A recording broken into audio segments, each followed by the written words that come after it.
once we get ready to go, Steve, what we're going to do is lower these forward hatches because I'm afraid of something like this occurring. So yeah, I like to keep those lowered. Midship one, further aft, can be it could be done. These will close from the outside, so you don't have to run down below to do this.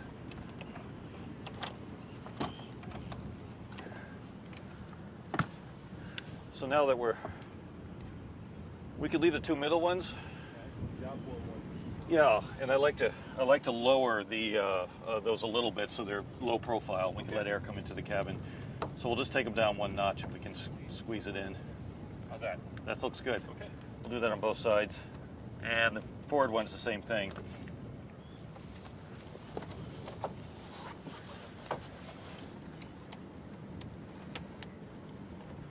See, we rigged a preventer here. Right. Yeah, to keep that anchor rod from rubbing against the stainless steel bowsprit. That's right. So let's take that off. It's on with just a simple bowline.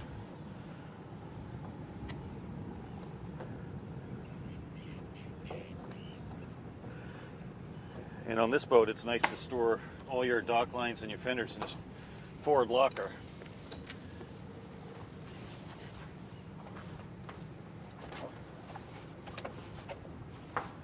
We can put it right in the box there for convenience. Huge amount of room down here. It is. All the cushions will fit in here too, which is nice. I do like to at least put one latch on this, just in case it gets caught, which I doubt it will. But all right.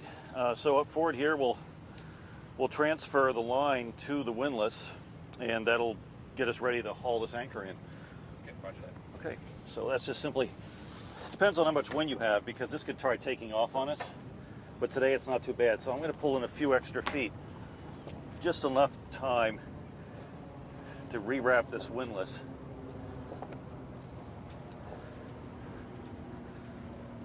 And this will just slip down here. This goes on this side. So this is a capstan and a gypsy. And the way these work is they're independent. You could have a second anchor, and this can pull up the second anchor while there's tension on this. It's clutched. It's very, very convenient. But this will grab the line and the chain. So we have a clear path there. And what we'll do is we'll slowly accelerate the boat forward under gear, but not to outpace the line coming up. We might take a quick look in the locker, though, just to be sure that we have a clear drop, and we do. You can see it's dead-ended there, so we don't just run the whole thing right out. So that chain will kind of pig pile on top of each other in a nice way. We can control this from this control or the control back at the wheel. The system here for the main sheet is very effective, but you don't want it to be too effective, meaning don't oversheet it so the boom touches the bimini. You want to keep it off the bimini, and your temptation will be at the end of the day is to crank it in nice and tight, but don't bring it so tight that it rubs on the bimini. Keep it parallel to the roof or the coach roof of the boat. In preparation to leave, we're going to make sure that all our lines are ready, nothing's in the way. So we're going to untie anything that's been coiled, and we're going to make sure all our lines are free, because we're going to need to pull out our main, and we have an out haul and an in haul on either side of the boat. And then we have our main sheet and our jib sheet, which we're also going to make sure are nice and clear. So let's untie this one. Okay.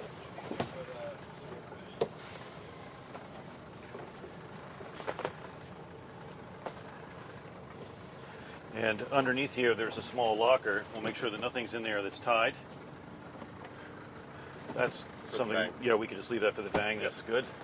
And then over here we have, on all the Jeanneaus, the jib sheets and the main sheets are led aft on both sides of the boat, so the helmsman can control it. So we're just going to recoil to make sure there's nothing that's going to jam on us. You want to load up the main sheet now? Yep, we could get that ready to go. And we'll unclamp the main sheet on at least one side. I usually try to pick the side that has the most amount of line. So let's unclamp that clutch right there on the tan line. Good. And we'll come over the other side and check the same thing.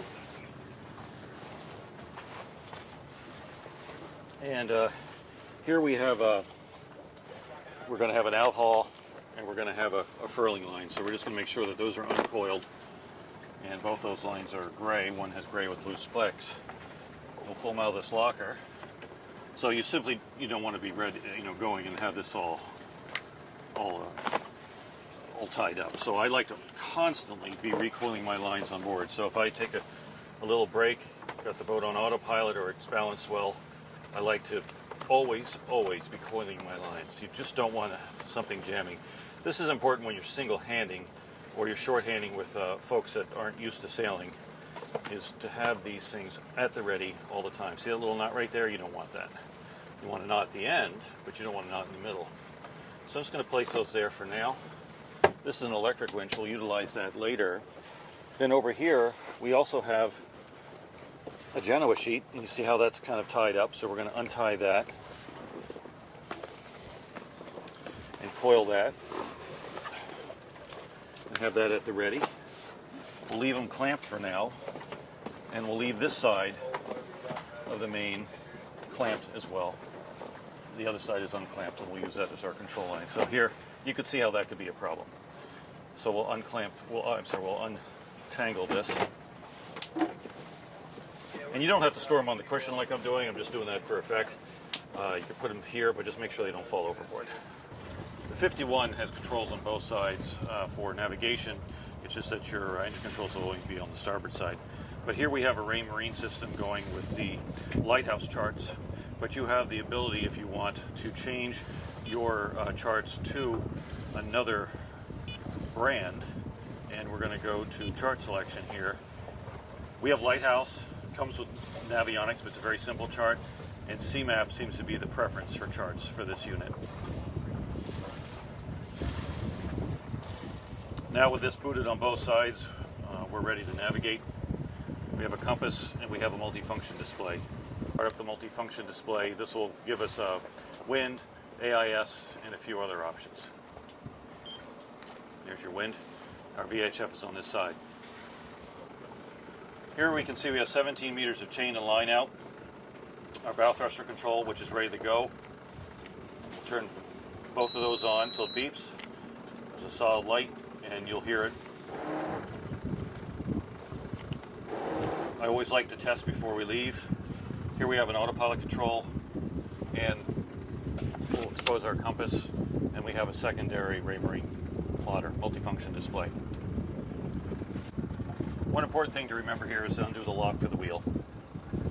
You don't want to be having the anchor up and not be able to steer. So I like to loosen that and tighten it just a teeny bit, and I always take my wheel and turn in either direction just to make sure they work. And of course these are hooked up the same, so I'll turn on the port and watch what happens on the starboard. They both move. Today's a nice day. We're just getting ready to leave Block Island, and we have the center panel up for the Dodger. But if you so choose, you can actually remove the side panels, and you can remove the very aft triangular panels as well, and just have simply an awning.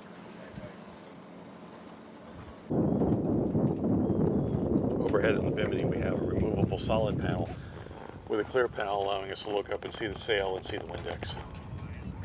When we pull the anchor up, it's not going to be an issue with this boat as much as some other boats. This has a very deep locker in it, but boats with a shallower locker, it's possible to have everything pile underneath of the windlass and jam it. In this case, we have quite a fall, but I do like to have this open so I can look at it if I'm up here. So we will pull this up. It'll go from rope to chain, and we've already established our hand signals of forward, reverse, stop, okay, that the anchor is up. You can come up with your own signals, and I'm sure there are a bunch that are there.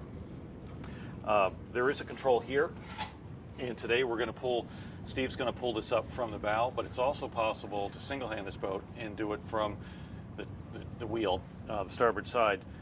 One thing you do have to be careful of when your anchor is finally out of the water is that the twist allows it to come up without racking the bow, and that's a little bit of a technique that you'll learn. Pull up the anchor up front rather than me doing it here, but I can watch how many he does. He's got his hand signals ready. I just turned on my bow thruster just in case I need it.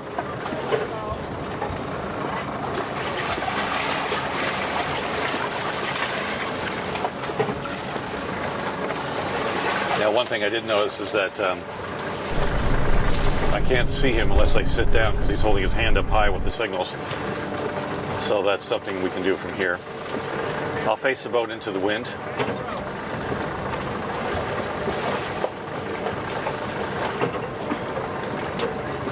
And I'm overrunning it a little bit, so I'm going to slow down.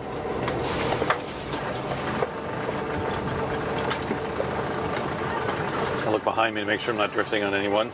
He's already got, we're at 12.7 meters. We started with 18.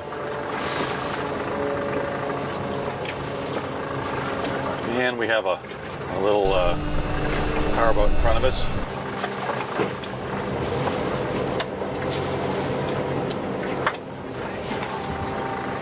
It's possible in a crowded anchorage to have people right on top of your anchor. And we got 9 meters. Approaching the little powerboat in front of us. He might have laid his anchor right on top of ours, but we'll find out. Now I can hear the chain. The line's switched over to chain.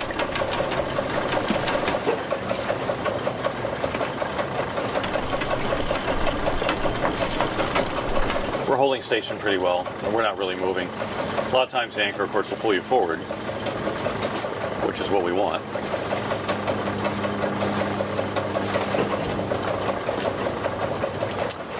Five meters, 15 feet or so. No, that would, yeah, 15 feet.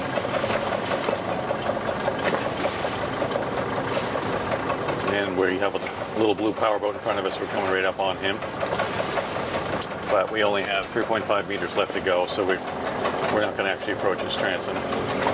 At some point, we're going to be drifting free, which should be any second now. We're in 30 feet of water, and we only have 2.5 meters of chain out, so we're drifting.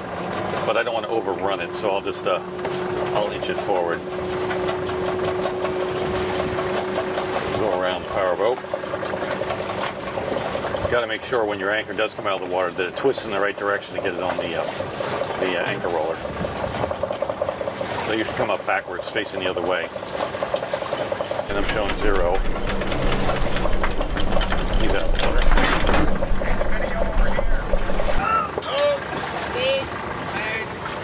Push down! Woo! Can you send me a copy of that video? How do you do? It's a how-to instructional, hopefully, with no bloopers. Yeah.